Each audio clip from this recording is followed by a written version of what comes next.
Hola, saludos a todos, esta vez transmitiendo desde Alejandría, una ciudad ubicada al norte de Egipto, cuya importancia es muy relevante pues fue fundada nada más ni nada menos que por Alejandro Magno. Y es que por ahí del año 332 a.C., Egipto estaba en manos de los persas, pero ese mismo año don Alejandro entró triunfante en Egipto tras derrotar al rey Darío III. Y los egipcios lo aceptaron y lo aclamaron como el libertador de Egipto, e incluso lo proclamaron faraón. Pero luego Alejandro se marcha de Egipto para continuar peleando con los persas. Y viene lo que se conoce como el Gran Periodo Ptolemaico. Y durante el reinado de Ptolomeo I, aquí se construyó una de las 7 maravillas del mundo antiguo, el Gran Faro de Alejandría, que disponía en su cúspide de un fuego permanentemente alimentado y que guiaba a los navegantes. Lamentablemente, esta maravilla fue destruida en el siglo XIV de nuestra era. Durante este periodo ptolemaico se construyen museos, bibliotecas y templos, y es ahí donde toma mucha fuerza el culto a un dios llamado Serapis, y que es un sincretismo entre el dios Osiris y el sagrado toro Apis. Los habitantes de esta maravillosa ciudad eran en su mayoría griegos de todas las procedencias, aunque también había una colonia judía y un barrio egipcio. Alejandría pronto se convirtió en el centro de la cultura griega en la época helenística, mientras que en el arte y en la arquitectura los rasgos eran mayoritariamente egipcios, obviamente con pequeñas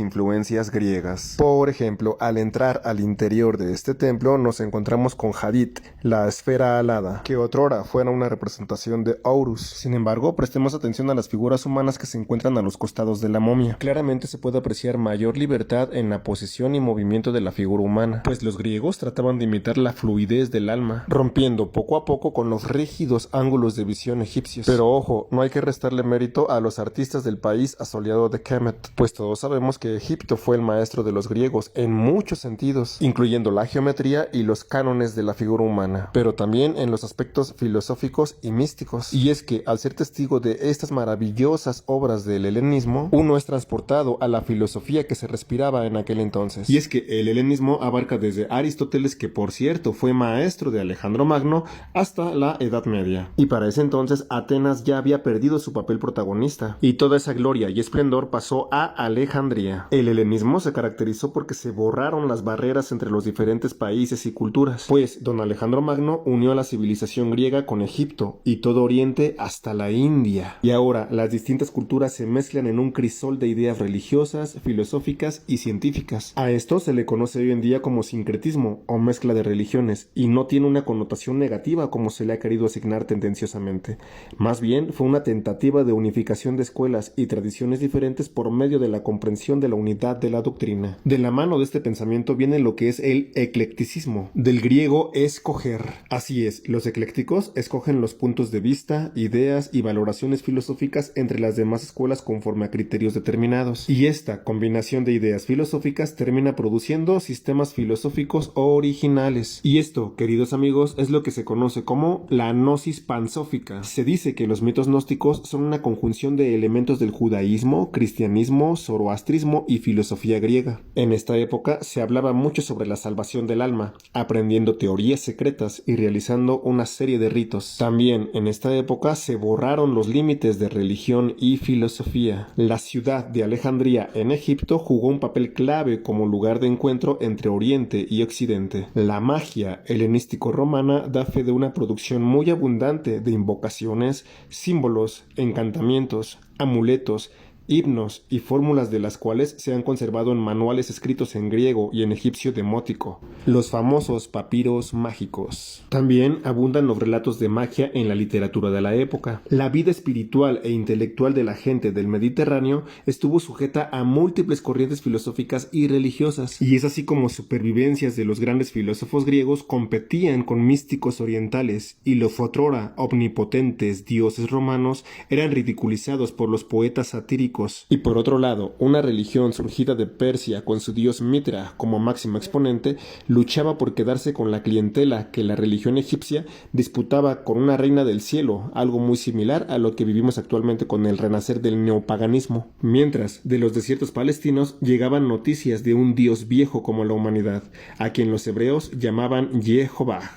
Y en medio de todo este caos de ideas y religiones nació una nueva doctrina que revolucionaría todo: el cristianismo.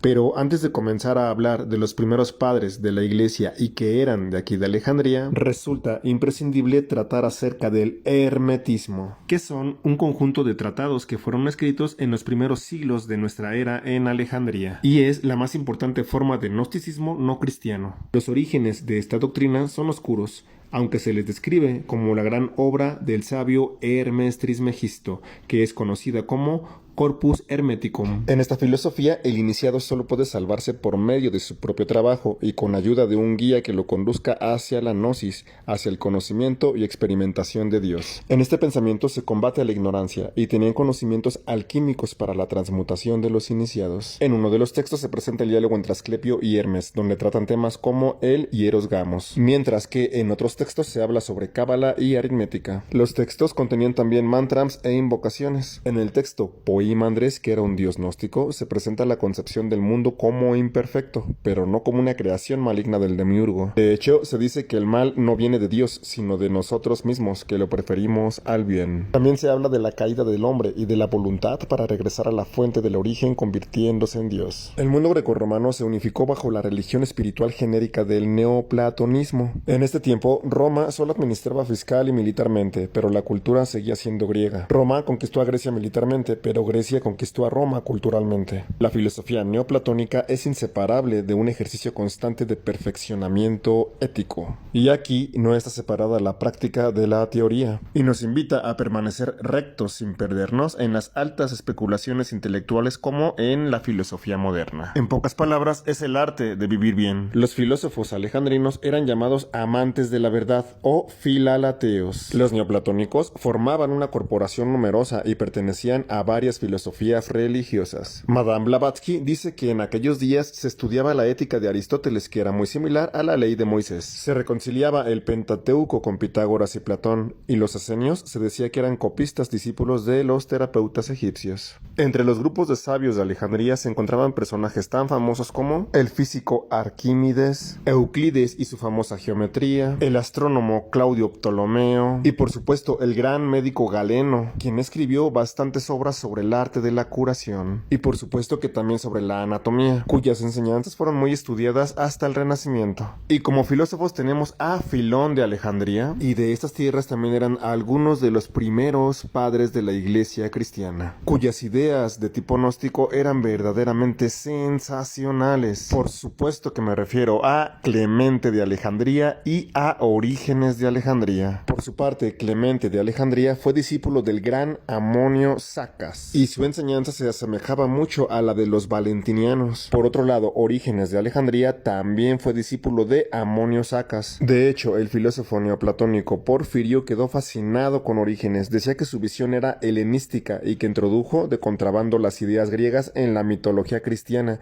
Su teología era una filosofía neoplatónica. Por si fuera poco, Orígenes también conoció al gran filósofo Plotino. Así es, amigos, este era el nivel intelectual de los primeros padres de la iglesia cristiana, cuya decadencia comienza a partir del concilio de Nicea. Para los teósofos, Amonio Sacas es la persona más importante de toda Alejandría, pues fue el maestro de Plotino. Amonio creía que purificándose uno mismo, el hombre podía conseguir que los dioses le comunicasen los misterios divinos. Curiosamente, Amonio Sacas era hijo de padres cristianos y a él le agradaba mucho Jesús, pero estaba muy disgustado con el dogmatismo de la iglesia proto-ortodoxa y se convirtió en neoplatónico. Finalmente vamos con la última de las filósofas, cuya historia es demasiado trágica. Me refiero a Hipatía de Alejandría, casta y sabia doncella cuya inteligencia y virtudes la hicieron acreedora al bautismo. Destacada matemática y astrónoma, asceta, seguidora del filósofo Plotino. Educó al gran obispo Sinesio de Cirene, quien se refería a ella como la auténtica maestra de los misterios de la filosofía. Tristemente fue linchada por una turba de cristianos resentidos y fanáticos. Ya por último, otra de las mayores tragedias de la historia de Alejandría es el incendio de su gran biblioteca, una de las más grandes catástrofes en la historia de la humanidad. Hay quienes culpan de este incendio a Julio César, otros a la hostilidad de los cristianos, y hay quien dice que fueron los conquistadores musulmanes. El punto es que lamentablemente se perdieron para siempre a aquellos archivos de la historia de los misterios de la humanidad. Ya en la modernidad se construyó otra librería enorme también en este lugar. De hecho, es la segunda más grande del mundo. Esto con el fin de intentar recobrar el esplendor humanístico, científico y cultural que otrora hubo en este gran lugar.